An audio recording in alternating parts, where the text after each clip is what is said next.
Alors nous tenions, nous, l'association Les Roses de l'Espoir, nous, les étudiants d'Angers, vous souhaiter de merveilleuses fêtes de fin d'année. Il est important de partager ces moments entourés de vos proches, de votre famille, de partager ces moments de joie avec vos enfants, grands ou petits, de partager ces moments de fête qui montrent que nous sommes tous unis dans l'amour. Mais aujourd'hui, nous souhaitons transmettre toutes nos pensées et notre soutien aux familles touchées par la perte d'un être cher. Une sœur, une fille, une mère, une tante, une cousine, une amie.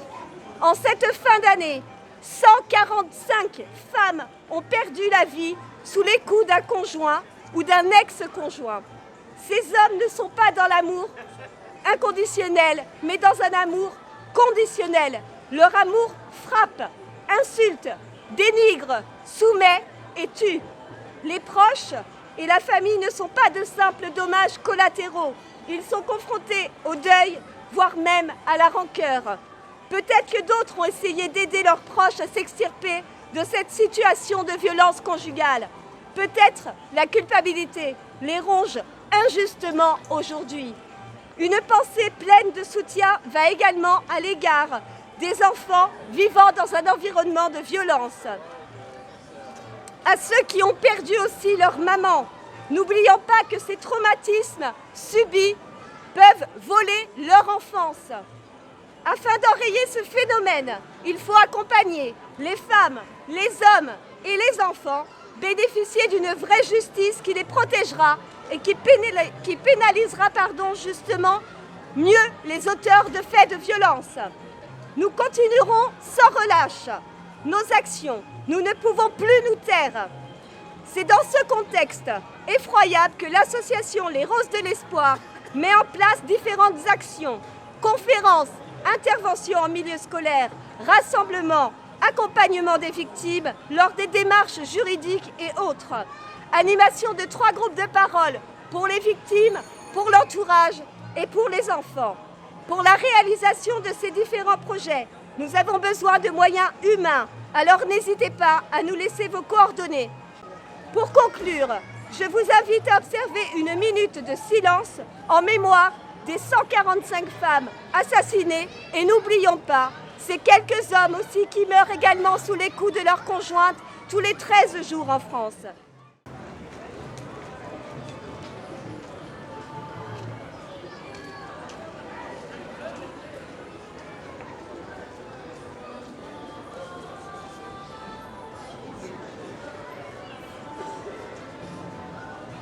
Alors je suis avec Ulysse, c'est bien ça? Dis-moi, est-ce que c'était important d'être présent ce soir pour toi?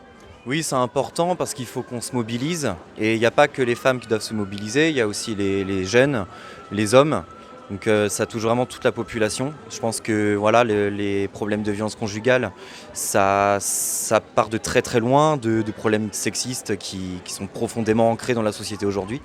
Et donc voilà, il faut s'attaquer aussi à ce problème-là directement. Dis-moi Ulysse, tu es étudiant?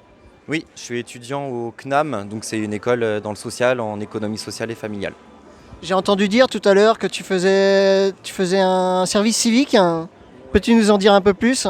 Oui, donc j'ai fait un service civique il y a 1 an à peu près. Donc c'était à la délégation de droits des femmes à la direction départementale de la cohésion sociale. Et donc voilà, là j'ai pu établir des actions principalement sur la prostitution étudiante et faire une intervention auprès de jeunes collégiens sur les publicités sexistes. D'accord, et ça se manifeste comment? Vous faites des conférences? C'était une conférence qu'on a fait à la fac de lettres et de psycho, donc sur Belle-Veille. Et donc il y en a eu 2 ou 3. Donc on avait fait venir une association qui est l'Amicale du Nid qui vient de Paris. Et une association, le CIDFF, donc, qui est présent partout en France et qui est beaucoup présent aussi sur Angers, qui fait beaucoup d'actions.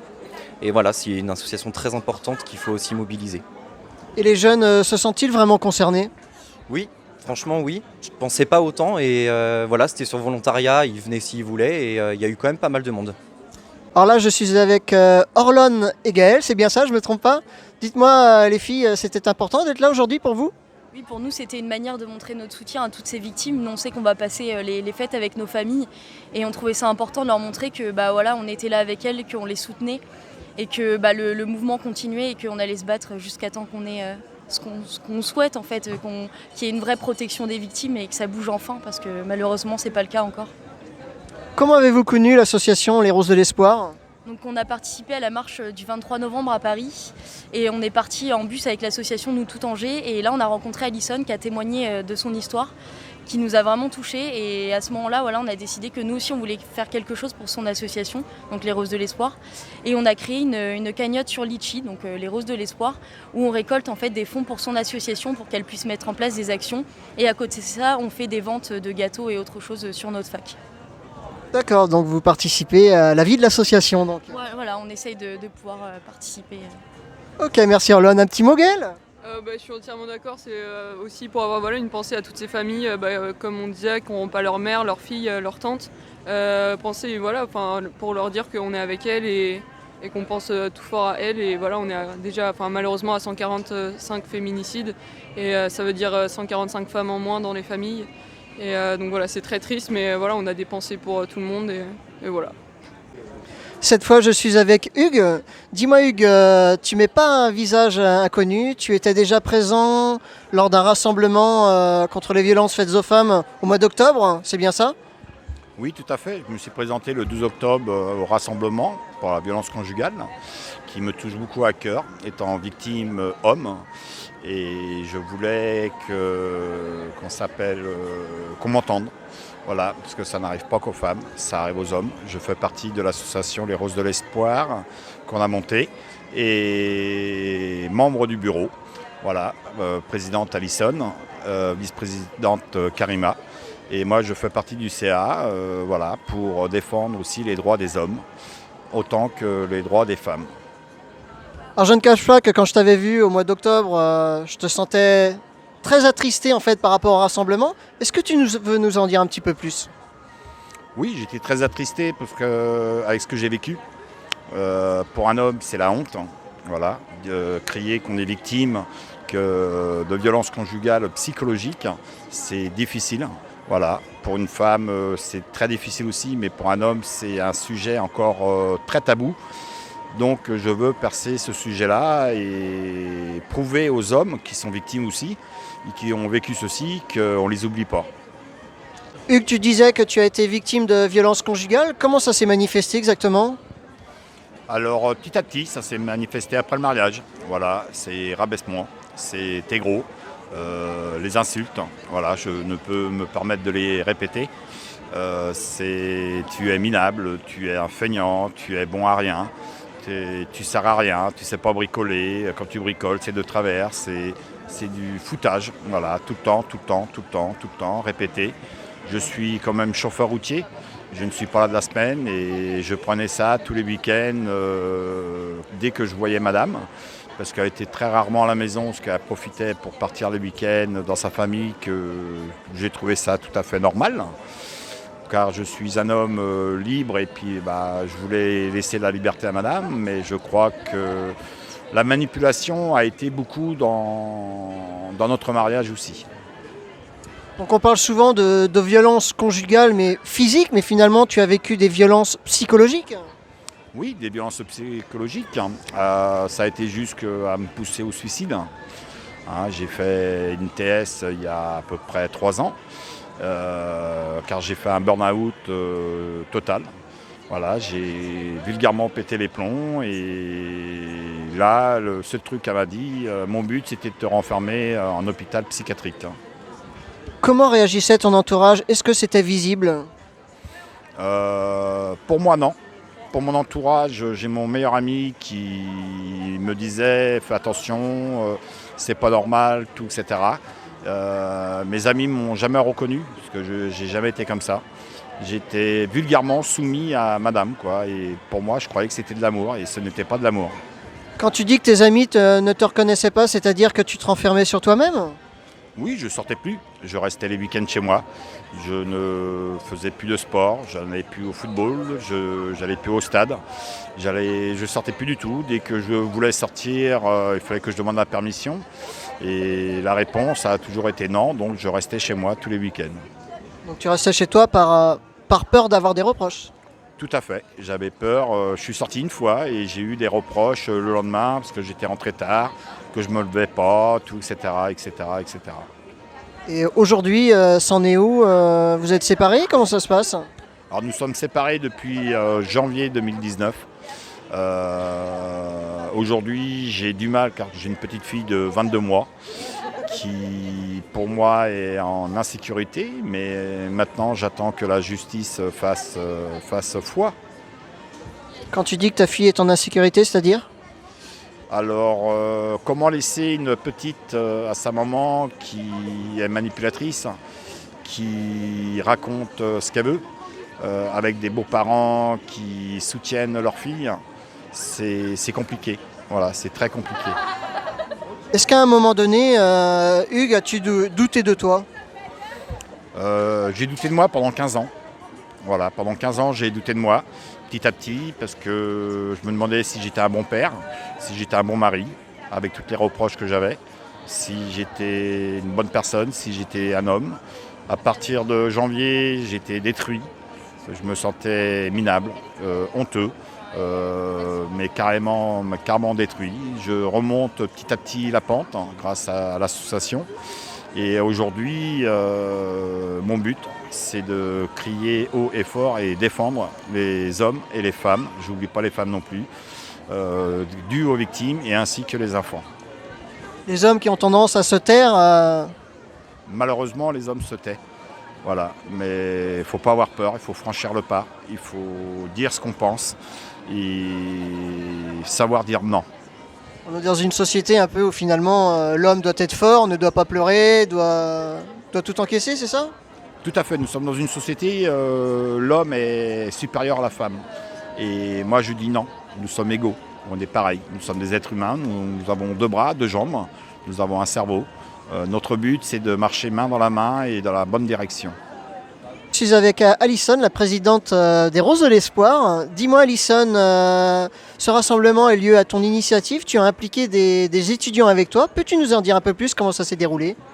Alors oui, effectivement, j'ai décidé d'impliquer les étudiants d'Angers parce que j'ai fait leur rencontre le 23 novembre dernier dans le car, direction Paris pour la manif.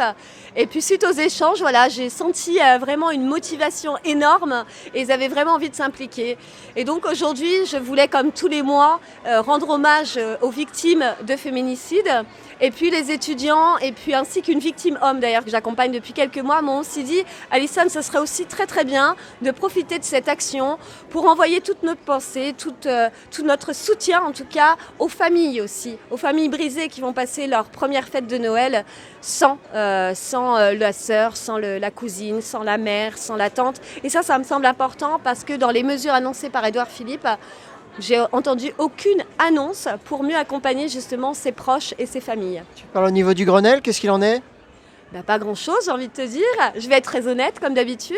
Le Grenelle, comme l'a dit d'ailleurs assez justement une association qui s'appelle Putain de Guerrière, le Grenelle, c'était une quenelle. Voilà. Alors, maintenant, ils l'ont arrêté. Mais vous voyez, les féminicides, eux, ils perdurent. Donc notre combat, lui, il ne s'arrête pas. Le Grenelle, nous on va le continuer. D'ailleurs, je vous l'annonce, c'est un scoop.